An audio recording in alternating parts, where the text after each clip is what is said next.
falar, então, na aula de hoje, né, o método dos multiplicadores de Lagrange.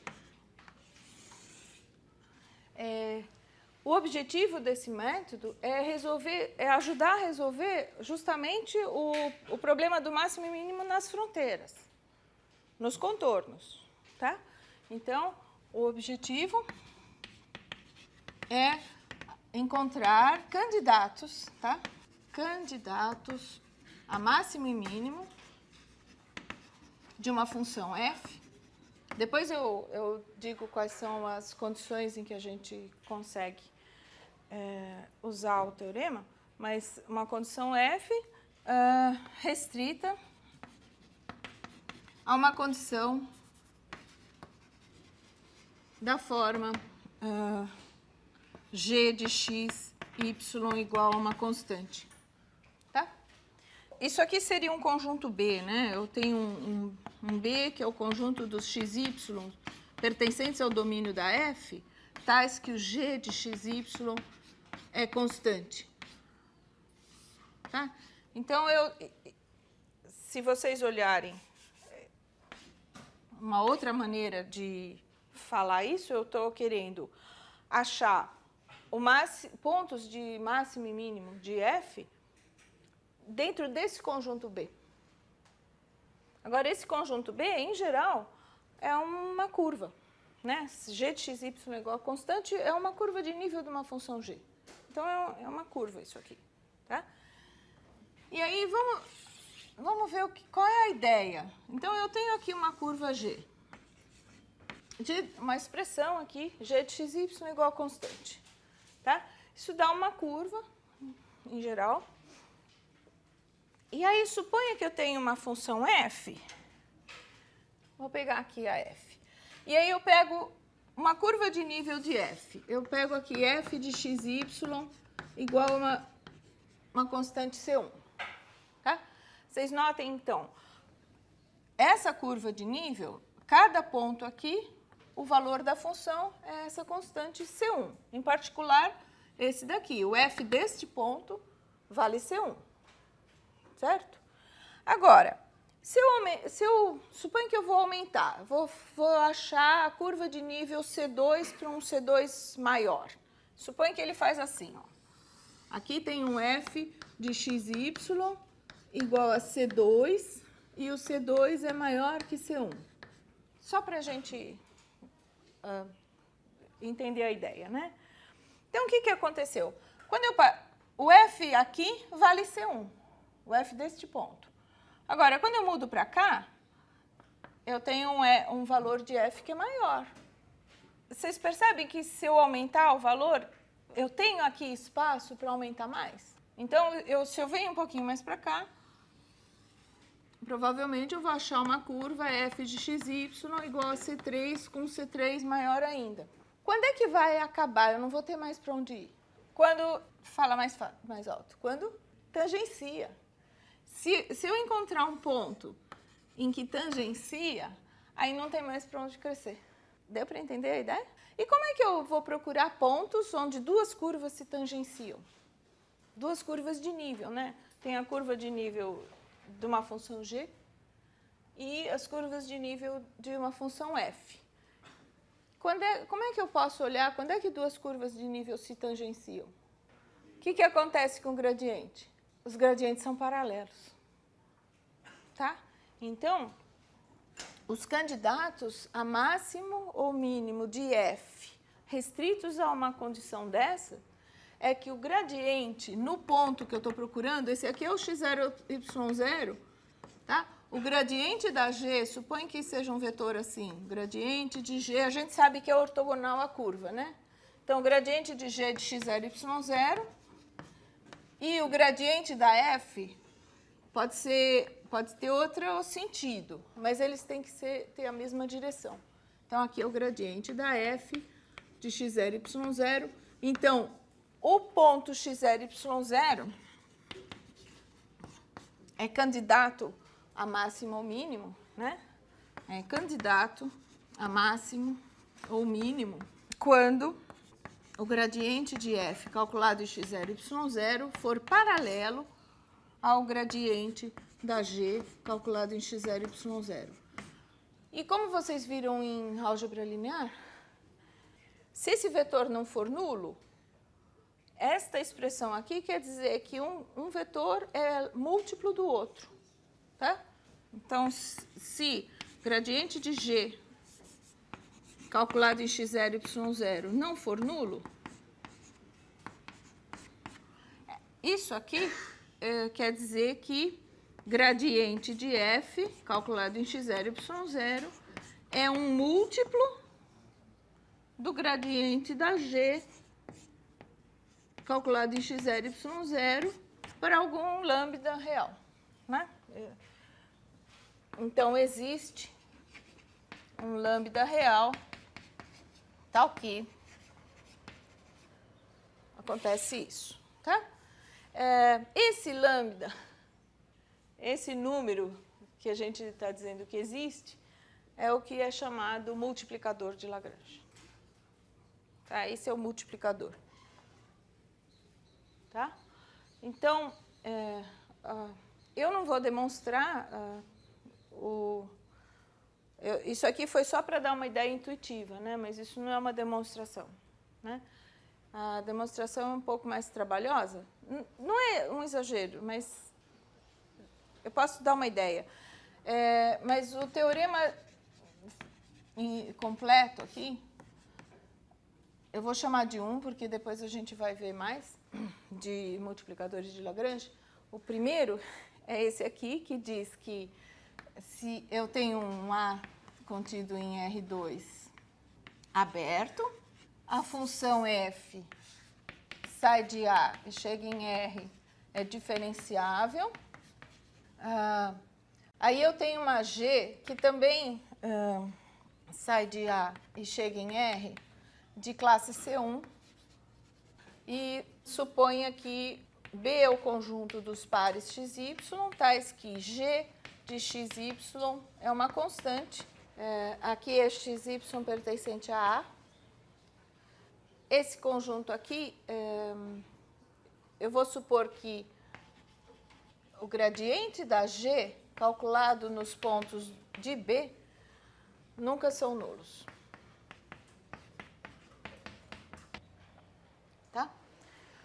E aí, nessas condições, a gente garante que se o ponto x0, y0 for um ponto de máximo ou mínimo local de f em B, né? Então, o gradiente da f, calculado em x0, y0, é múltiplo do gradiente de G em x0, y0, tá? Aqui esse x0, y0 está em B, né?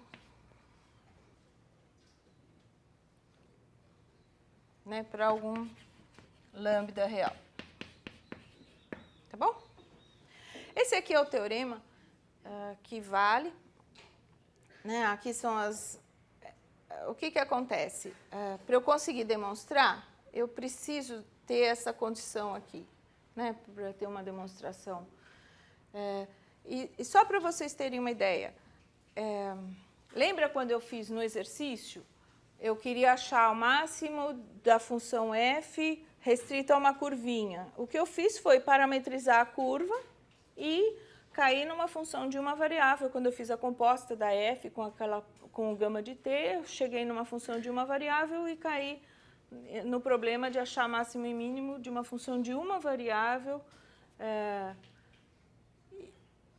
E foi isso, né? E aí a gente procurou quando é que a derivada dava zero, comparou com os extremos, né? A gente fez o procedimento já que a gente fazia lá no cálculo 1. O que acontece é que, assim, essa condição que está aqui, que a G é de classe C1 e que o gradiente não se anula, essas condições estão aqui para garantir que eu consigo parametrizar a curva G.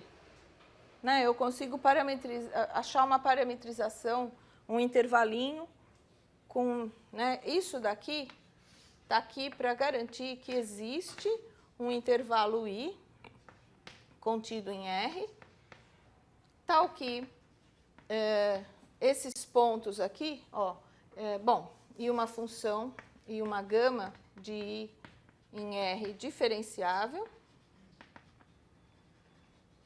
tal que o G de gama de T é essa constante K. Então, você está aqui com uma parametrização do conjunto. E aí, o jeito de continuar a demonstração é como se eu fosse fazer o exercício, sabe? O que eu fiz no exercício num caso concreto, você faz aqui no geral. O que acontece? Vou só dar uma ideia, eu não vou fazer todos os detalhes, mas só para ter uma ideia, eu tenho aqui a curva G de xy igual a constante, mas eu consigo, pelo menos no intervalozinho, eu consigo parametrizar, cada ponto desses é um gama de T. Tá? E supõe que gama de T0 é o x0, y0. Tá? Então, o que acontece é que você sabe que G de gama de T é constante para todo T. Né? Satisfaz os pontos que estão aqui satisfazem essa relação. Então, se você derivar, se a função é de classe C1, gama diferenciável, você consegue usar a regra da cadeia e derivar isso aqui. Vai ficar com o gradiente de G, calculado em gama de T, vezes produto escalar, né, com gama' de T, é zero para todo T. E eu vou supor também, aquelas condições ali garantem que a tal gama que é diferenciável, você pode supor que o vetor tangente não se anula também. Tá? E aí, isso é uma coisa. A outra coisa é que eu consigo parametrizar, como eu tenho essa parametrização, eu faço f de gama de T, como eu fiz no exercício. Eu calculo f de gama de T. Isso aqui dá uma função, f de T, definida no intervalo, né, para T pertencente a I. E aí eu tenho uma função de uma variável. Se eu tenho um ponto que é máximo ou mínimo local, né, se T0 é ponto de máximo ou mínimo local, o que acontece com a derivada da Fona? Significa que a derivada dela, calculada em T0, é zero. Então, eu derivo aqui, usando a regra da cadeia de novo, a derivada o gradiente da F, calculado em gama de T0, produto escalar com gama' de T0, dá zero. Então, você tem um vetor escalar este aqui, dá zero. E você faz isso aqui para o T igual a T0, você tem gradiente da G, calculado em gama de T0, que é o x0, y0 aqui, ó. Gama' de T0 é zero. Então, esses dois vetores, quando eu faço produto escalar com gama', dá zero. Então, eles têm que ser... Significa que este vetor é ortogonal ao gama' de T0. E este vetor também é ortogonal ao gama' de T0. Então, os dois são paralelos. Então, a ideia da demonstração é essa. O que tem de difícil, quer dizer, é uma coisa que a gente não viu, é como garantir que a curva, se eu tenho uma curva assim, eu consigo parametrizar pelo menos um pedacinho dela por meio de uma função gama diferenciável, cujo vetor gama' não se anula no ponto. Tá? Isso daí é uma parte da teoria que a gente não chegou a fazer. Tá bom? Mas estou interessada aqui nos exercícios, né? Vamos resolver alguns exemplos usando essa ideia aqui? Tá? Então, na prática, quando eu quiser achar máximos e mínimos de uma função f num conjunto B, que é uma curva de nível de uma função g, o que eu vou fazer? Eu vou procurar quando é que o gradiente da F é paralelo ao gradiente da G e eu quero pontos do conjunto B, né? Então, eu quero pontos que satisfazem a equação G de xy igual a constante. Eu preciso, então, vai ficar um sistema, nesse caso, com 3 variáveis, 3 incógnitas e 3 equações. Vocês conseguem enxergar? As incógnitas são o x, o y, né, do ponto, e o lambda, o tal do multiplicador, né? E as 3 equações são: derivada parcial da f em relação a x é múltiplo da derivada parcial da g em relação a x. Depois, derivada da f em relação a y é múltiplo da derivada da g em relação a y. E a equação g de xy igual a constante. São aí as 3 equações. Tá?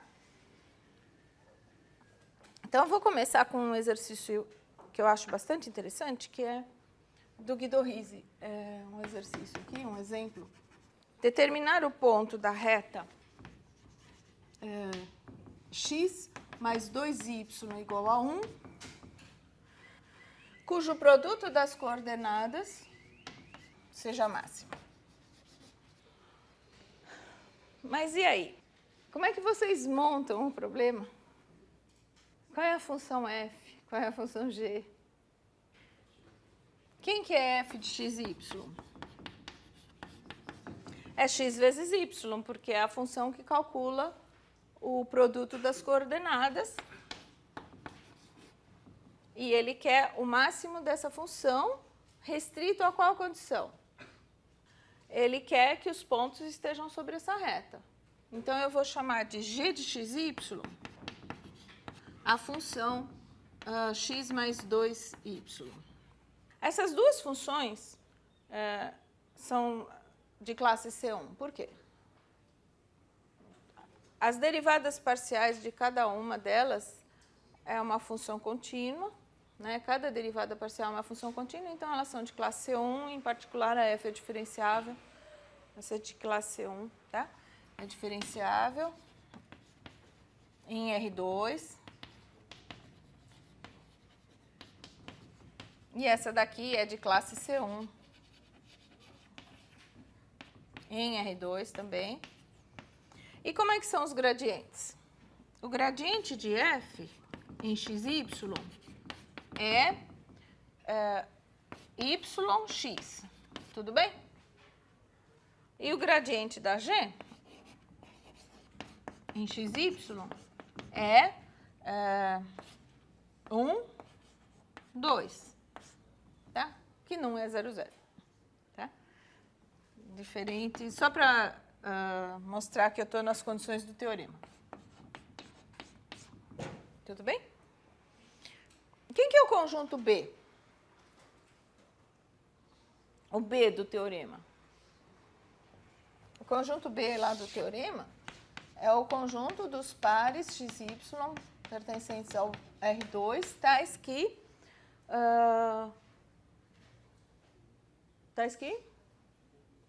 x mais 2y dá 1, né? Tá bom? Bom, e aí o que eu vou fazer? Eu vou montar o sistema. Gradiente da f é paralelo ao gradiente da g, então eu vou dizer que... Deixa eu escrever assim, ó.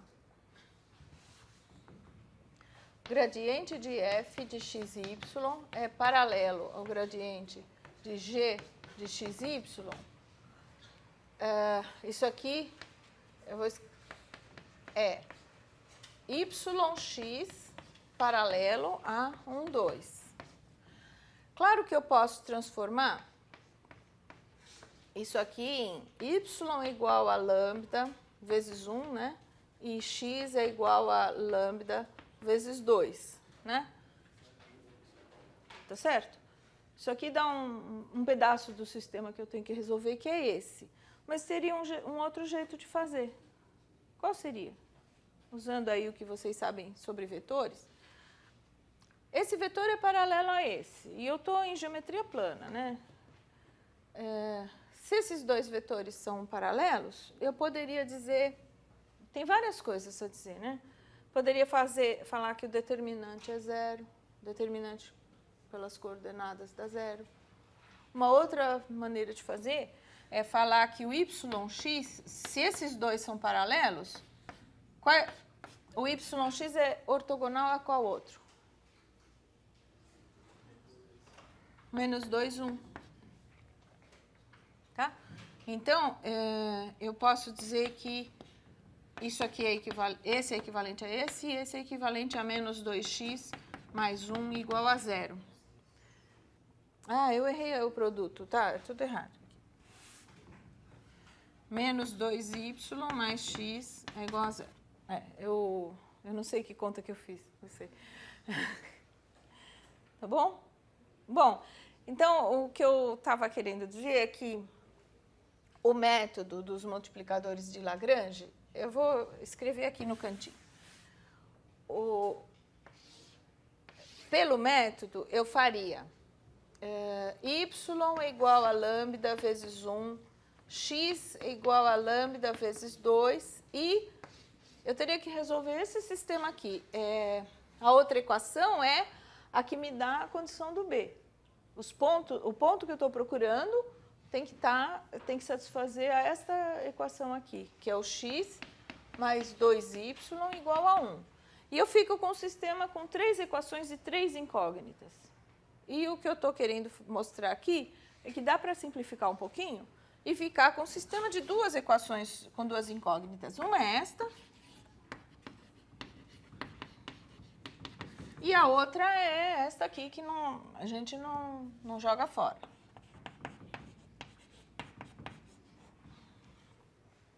Tá? Então, eu consigo... porque, assim, os multiplicadores, né, esses lambdas que estão aqui, eles ajudam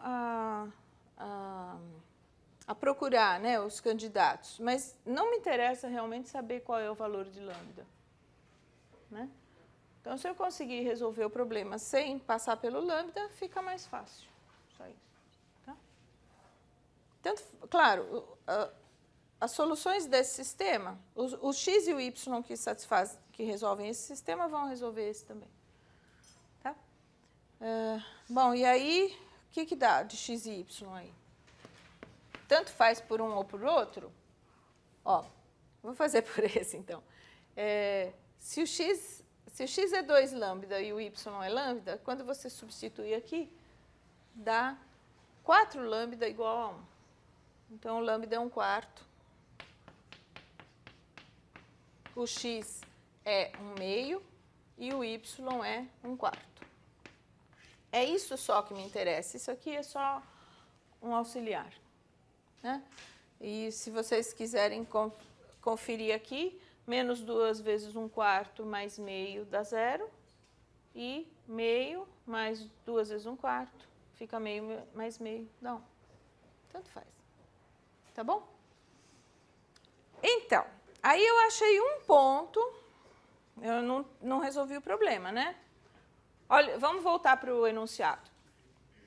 Determinar o ponto da reta x mais 2y igual a 1, cujo produto das coordenadas seja máximo.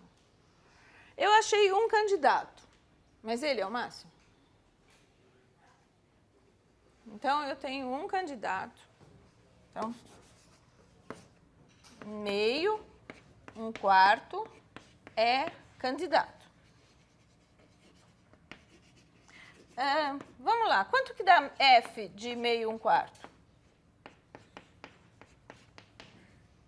A função calcula o produto das coordenadas. Então, o produto das coordenadas é 1/8. Tá? E esse aí é o valor máximo da f naquele conjunto, será? Então, vamos ver. Agora, a gente tem que argumentar, né? Vamos desenhar a reta? Aquela reta ali, ela passa pelos pontos 0, meio e 1, 0, é só conferir lá. Tem uma reta assim, ó. Tá? É x mais 2y igual a 1, né? Então, quando o x é 1 e o y dá 0, eu tenho esse ponto. E quando o x é 0, o y é igual a meio, também tenho esse ponto. O que acontece com f dos pontos que estão para cá?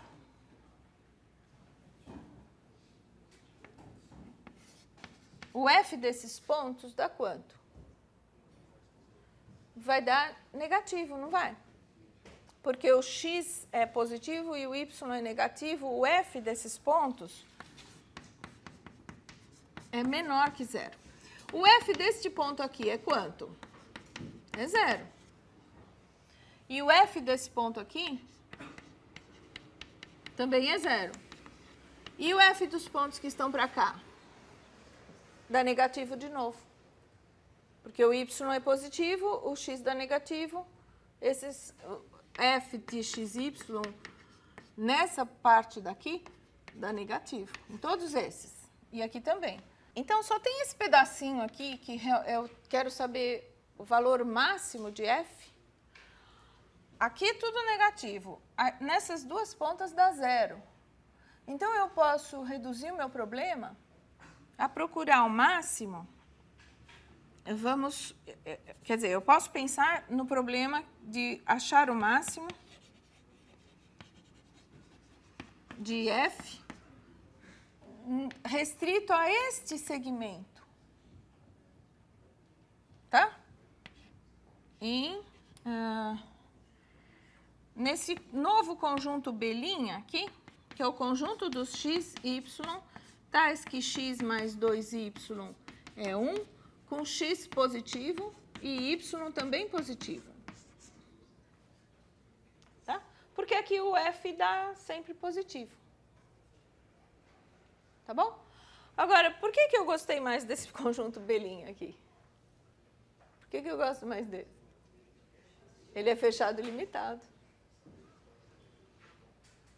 Esse daqui é fechado e limitado. O Teorema de Weierstrass garante que existe máximo e mínimo. O mínimo é 0, né? O valor mínimo de f é 0, porque f desses outros pontos vai dar um número maior que 0. Então, como eu só tenho um candidato, aí aquele candidato é o máximo. Então, B' é fechado e limitado. F de 1, 0 é 0.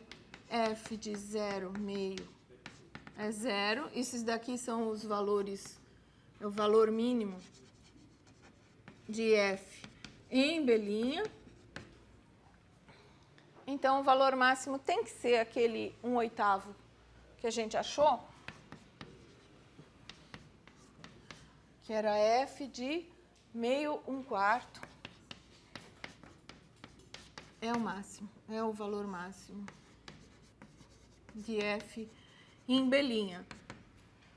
E é claro que o valor mínimo de f em B não existe, porque essa reta aqui, eu não consigo achar o produto mínimo aqui, não vai ter. O valor máximo da f em B é o valor máximo da f em B'. Ficou claro? Clara a ideia?